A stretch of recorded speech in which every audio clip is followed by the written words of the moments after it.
hear from Corey Brown with Karen McAvoy. Here at Kieran McAvoy, Autumn Glow, drawn a little bit tricky. Where do you see yourself landing?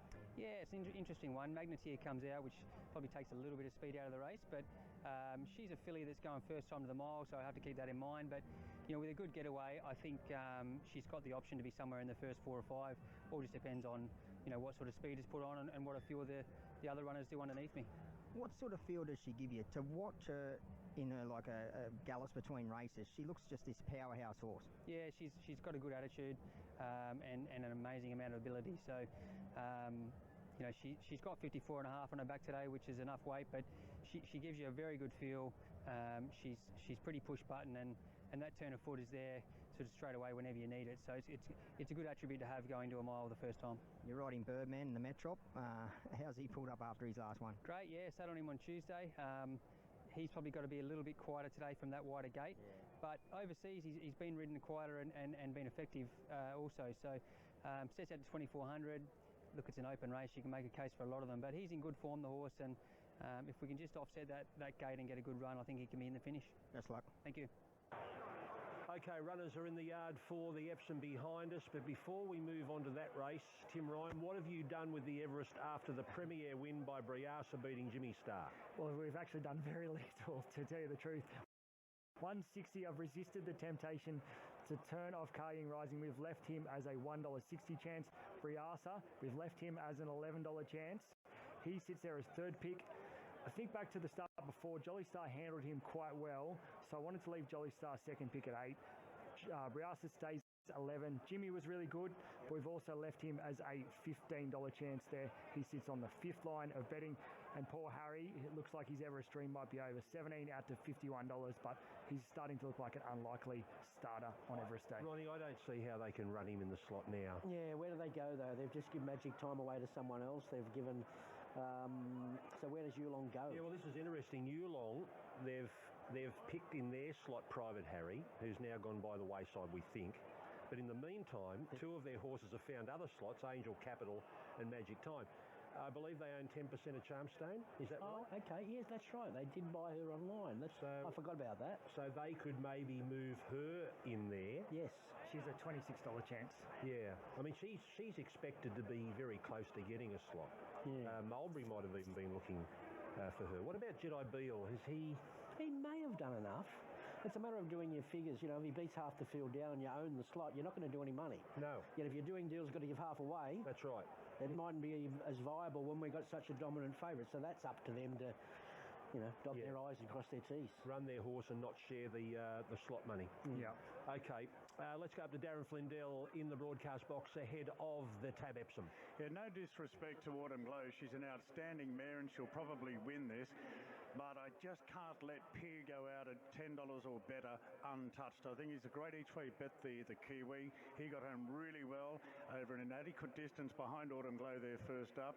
He's won the Group 1 Guineas over a mile in New Zealand. He's broken the track record at Eagle Farm over a mile. He's got to give this a shake at $10. So Peer on top to beat Autumn Glow. Okay, what price Autumn Glow, Tim Ryan? Yeah, it's almost worst case scenario for us with Apocalyptic winning, then Briasa winning. The multi-roll between those two has heavily hit Autumn Glow. Was 190 before the previous race with Briasa, but with Briasa winning and that multi-roll being quite large, she's into 175. So we've just shut up shop for a little bit now. She's a big loser. Right, so she's the third leg of the big favourite treble here, Apocalyptic, Briasa and now Autumn Glow. Here they are for Harvey Norman. All you need in furniture, bedding, electrical and technology. The time-honoured Epsom, number 1, Chawolf, top weight 58, Chad Schofield, Joe Pride. Yeah, he looks nice and fresh. He's on the toe and ready to go. He's last year's winner, who probably not badly placed here. I think he's all his top form is at the top level, and although he may just want to touch further, he's getting to probably wanting a touch further. I think Joe's always had this race in mind for him, and with the conservative ride today, he's going to charge to the line. This is the Chawolf I've been waiting to see, and he's finally come through in that code. He's looking $1 million, by far the best I've seen him. He's got a bit of a spring in his step. You want to see him with a little bit of attitude because he runs best when he does have that aggroness about him, and that's what he's got here today. It's probably a bit firm for him, but I'm really wrapped with how well he's come on. Pericles, number 2, Josh Parr and Bune Baker. Yeah, you have to like what he did in the tramway. He just treated him easily there. He's a month since that very dominant tramway win, the map looks very kind to him again, and he has to be in the finish somewhere. He presented ready to win first up, and he got the job done. He ran up to his looks. He's taken that natural improvement. From all reports at home, he's absolutely flying. So a bold race wouldn't surprise. Yellow Brick, the Queenslander, number 3, Andrew Mallion, Tony and Matty Sears. Yeah, he left me a little flat the other day. I thought he'd win. I expected a little more from him. So the stable think that he's a much better horse ridden with a little bit more cover. So he's capable. He can run on. He's such a big, bold, gross type, and he's getting better with racing. So you could say he's probably at the top of his game now. I thought he'd really come on last start, but even more so again here, third up. Here she is. Here's the favourite. Now into $1.75. Autumn Glow, Kerrin McAvoy, Chris Waller. She is 6 from 6. Yeah, just look at her, just so relaxed. That's just her. She's a class mare. She's been untouchable to date. Oh, she's short enough. She's definitely short enough. First time in this, in this grade at a mile, mind you. But she's just such a beauty. She's hard to tip against. You run out of superlatives for her, to be fair. She owns the yard. She's got this aura about her. She glides across the ground as she moves. Nothing ever phases her. I've never seen her get up on the toe or do anything wrong in the yard. For a horse that's only having a start number 7 today, I don't know. I don't even know what to say about her now. Last odds on favourite to win back in 2006, Racing to Win, went round $1.70. Happy Clapper, the last, short priced favourite. Happy Clapper was about $2.30. Here we move on to Pier, the Kiwi, Ethan Brown for Dan and Briar Weatherly. Yeah, I think he's the big danger. I'm something similar to Darren. I can't let him go round at the price he is. I loved his first up run, looking to have massive improvement. They say he's dropped 10 kilos from that run. He gets a lot closer to the favourite, 3 kilos better off here. And I think the mile's fine for him. So if he gets the right run in transit here, I think he's got a terrific hope. You can see he's dropped the weight as well. I actually saw him at an exhibition gallop about 10 days ago at Warwick Farm, and I noticed then how much he'd tightened up. He's had that extra week and a half of work poured into him. He's a little bit warm in places. I think he was like that first up, but he's definitely come on. He's probably one of the ones that's made the most amount of improvement. Yeah, and I heard Darren Weatherly on with you this morning, Ronnie. He sounds like he's ready to go. Will he do it is out. He is out on by order of the vets after brushing his eye on the float trip to the track. End cap number 7, Rhys Jones and Gary Portelli. Well, he's his own worst enemy. He just takes no part early in his races. Then he charges late. One day he just might get it right and win one of these. One day, let's hope he's a little bit more focused than what he has been. He's a great little type. He's only little. He's a little pocket rocket. He's a little nugget. He's looking great. El Costello is a Group 1 winner here at Randwick 12 months ago. He won the Champions Stakes over 2,000 metres as a 3-year-old. Second run back, new trainer Joe Pride, and those blinkers. We've seen the Joe Pride blinkers magic earlier today, but he loves them, Ronnie. Andrew Atkins is on. Yes, and look, he's been back to the trials since an acceptable first-up run as well. But a bit similar to Pier. They come out of the Autumn Glow race. The mile obviously suits him much, much better, and he could easily surprise. I did make note of how well mannered he was at Rose Hill. Once upon a time, he used to get himself really hot and sweaty and above himself, but he was quite settled first up, and even more so now, second up. So he too has made that natural improvement he was always going to, but just love his manners. Depth of character, Rachel King on for Annabelle and Rob Archibald. Nice improvement from him second up in the Bill Ritchie, but look, although there's more depth here. Yeah, he was better for the run second up when he presented, even more so now that he's had a couple of runs under his belt, and he does love a mile. He's another blinkers horse, first time for Swift Falcon, Alicia Collett for Team Hawks. Well, he's definitely good enough if he put his right foot forward, although there's no wins in a year now, and I would have liked to see more improvement there second up. Well, I thought he had plenty of improvement to come first up. He was there to run well. He's had a run in between. I didn't see him at Newcastle, but by geez, he's standing out for all the right reasons in the yard here this afternoon. He's on song. Fully lit, Winona Costin for Gay and Adrian. Well, he gets a cosy on-pace lead if he likes it, but I don't think he's good enough. Looking well, deep into a campaign, much the same as how he has been previously. Second runner for Portelli is Verona Rose, Ben Thompson. Yeah, she was great in the Newcastle. She's ready to win the right race, but not sure it's this one. She doesn't look too bad. She's a horse that can get herself up and about, and that's pretty much much what she's doing, but that's pretty much just how she is. Thompson's got the all blue cap on to distinguish from NCAP. Now Lord Penman gets in, Zach Lloyd, Chris Waller. I really like this horse. I think he's ready to peak, but I was desperate to see him in something easier, and I would have bet up on him. So he could run better than the price suggests, because he had no luck last start, and I like him as a horse. I said when I saw him last time, he was one of the best, well, the healthiest looking horses I'd seen all day, and he certainly parades much the same here today. He's just covered in dapples. All right, well, Kieran McAvoy's got a job. He's got the outside alley in a Epsom. It's not a 20-horse field Epsom. Tim Ryan moved the price out at the barrier draw because his first thought was that Kieran McAvoy's going to be a marked man. Yeah. Will he be out there? I think he will be a marked man. And Kieran, I'm not being rude to Kieran, he's a gentleman rider. But what he needs to do, he needs to grit his teeth and bang her into a spot. I know they're going to ride her forward. Normally Chris's style when horses are drawn awkward, but this is basically a grand final. So they'll ride her with a lot of confidence, I think, and push her into a spot early. But he really needs to sort of get her into that spot in the first furlong and a half, because as we know, these mile races here at Randwick, if you get stuck out on a limb going into that first turn, it makes it very, very hard. So he needs to show a little bit of intent from the gate, let the other riders know that he's going to bang her into a spot. And then once she gets there, we know she's versatile. She'll switch off, she'll come back underneath him, but he needs to get it done in the first furlong and a half. Okay, there's Corey Brown's thoughts on the Epsom. Here's Chantel with her pick of the yard. No points for guessing who I've got on top. It is Autumn Glow. How could you actually tip around her? I think she looked absolutely incredible in the yard here today. There were a few that I was quite keen on who looked probably just as good. Pericles and also Swift Falcon. They're both ready to run big races. I am 4, 5, 1 and 2. I can't go past her as well. So I'd probably be a little bit more nervous if there was more speed here, making this a real, truly run mile race. So it all comes down to what Fully Lit does and what happens, what goes forward here. Maybe she'll have to do it on her own and maybe just slot in behind him if that is the case here. But Kieran will have some sort of plan here, and I think he'd be happy if they slowed up. In fact, that would play to her strengths, because we know she can rattle off a sectional. Dangers, I think Pierre has to be one of the big dangers here. I just like the way he's come on since that first up run with this race in mind, ever since Queensland. Cheerwolf, to think a horse that's running the races that he's been running in is $12 here is massive odds, and Pericles rounds out the big four numbers here. I think they're the four on top from 5, 1 and 2. Tim? For Autumn Glow, your $1.80 favourite in the tab. Epsom was $1.80 when markets first came out on Tuesday. I got her out to $2.30 on Wednesday and Thursday. Keen to take her on with the wide gate, but punters struck back. Best backed runner on the program. She's now a $1.80 chance with the multi-rolls through Apocalyptic and Briasa. We shortened her from 190 into 175. We're just taking a bit of a chance with her late here, though.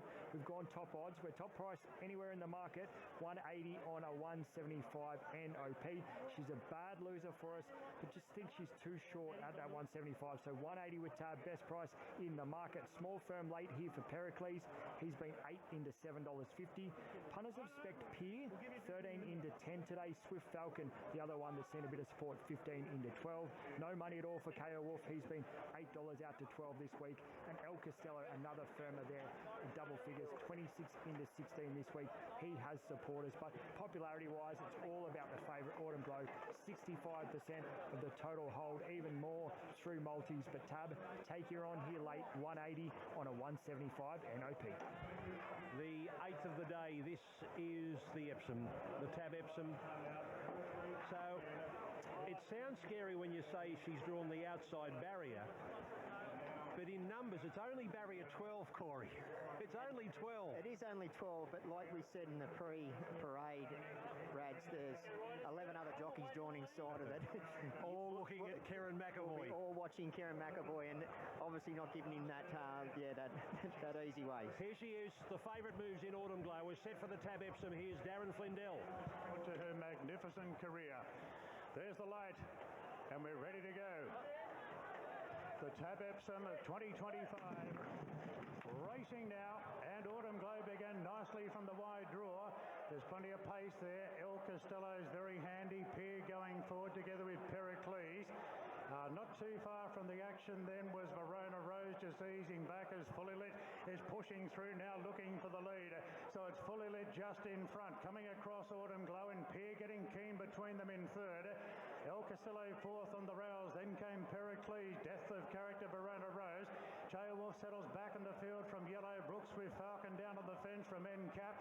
And Lord Penman is the last one. Fully Lit leads as expected, and Karen McAvoy's got across on the hot favourite Autumn Glow. She's up running a beautiful second early, followed by El Costello. Half the outside to Pier. Depth of Characters pulling hard, moving up 3 wide now. Followed by Verona Rose. Pericles in the middle of the pack. Yellow Brick the outside. Swift Falcon poking through on the rails. Then came Chael Wolf from Cap, and Lord Penman's last about 8 off the front runner, which is Fully Lit at the 600 metres. McAvoy's nudging away at the mare Autumn Glow. Piers pulling out, followed by El Costello. So Fully Lit's giving them something to chase. Autumn Glow 2 lengths away, given a real wind-up. Then El Costello, Pier, and Pericles working into the clear. Fully Lit at the 300, a narrow leader. Autumn Glow responding to pressure, and the mare hits the lead with Pericles into the clear. Autumn Glow gets a length and a half clear, and Autumn Glow remains unbeaten. She was born a winner. She's the real deal.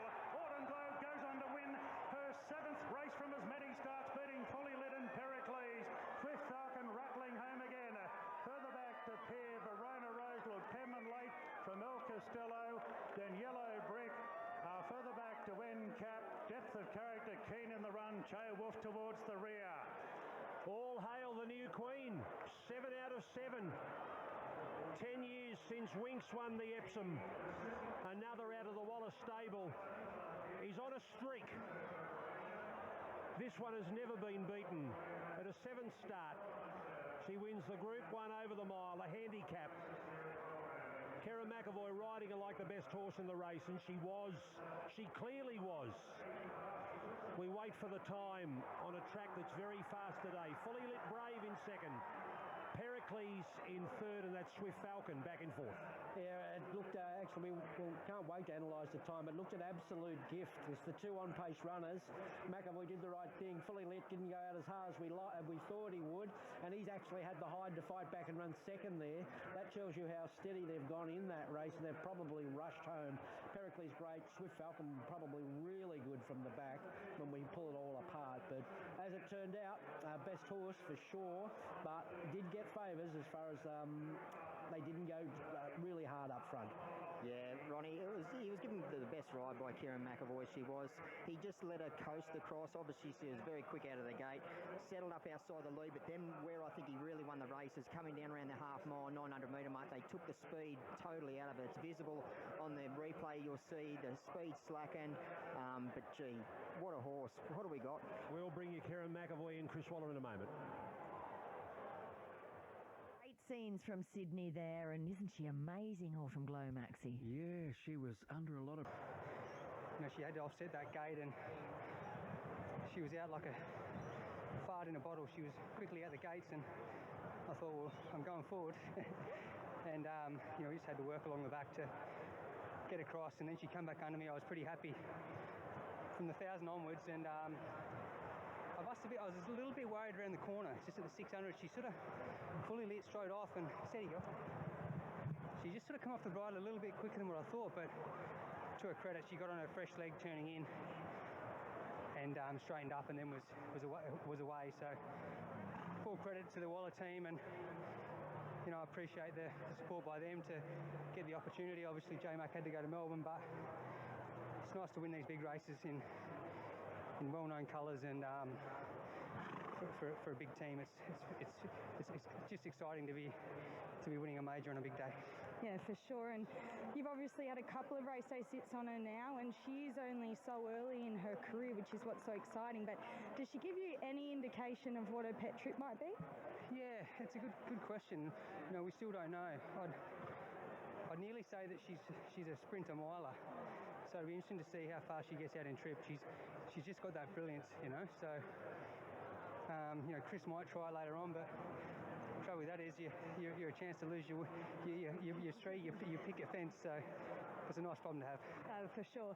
Can you be the 3rd jockey in 30 years to make it an Epsom Metrop double? Well, I've got a nice chance. Birdman's a gentleman to ride. He's versatile. We just probably have to go back a bit from that gate there today, but he's in good form. Rode him Tuesday, and he's a chance in an open race. Well done. Main one's out of the way anyway. Good on you, Karen. Chris Waller, congratulations. You've got another wonderful girl in your life. Yeah, we have. Yeah, it made me choke up. I was good as gold with the other channel, but no, it means a lot to us.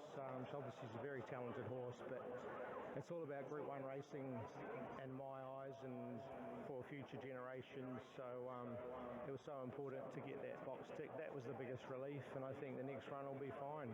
I'm not worried about the winning record. It's impossible almost to keep it intact. Oh, really? Yeah. So, yeah, let her be a horse, and we're so lucky to be here in Sydney with so many options, and yeah, I'm just honoured to be training horses like her. What were you thinking when the sprint went on and she looked like she was under pressure? Yeah, I was concerned, obviously, as you are with any horse, but just they've got to be special to be able to do it the first half and do it at the second half, and when the pressure goes on, because she had her share of weight, and for a non-Group 1 winner, 54 and a half, that's not easy. So she's done an amazing job. I think J-Max said of her in the past that she doesn't feel like there's any bottom to it. No, I'm not going to get too caught up in that just yet, but yeah, there will be, but we won't test the boundaries too much. What are you going to test her in now? Have you got your thoughts about other races beyond today? We just don't want to over-race her. She's what I call a 4-year-old filly, as I say, week in, week out, and we won't over-race her. I'll speak to Mr. Massara and his team and the Hermitage up in Hong Kong and see what they all want to do, but probably one more run. Does the Golden Eagle remain an option? It's at our back door. Yeah. Just a final word on what you think she is right at this very moment, Autumn Glow. No idea. She's a very professional horse. She's doing amazing things, and she's just got to keep lifting that bar.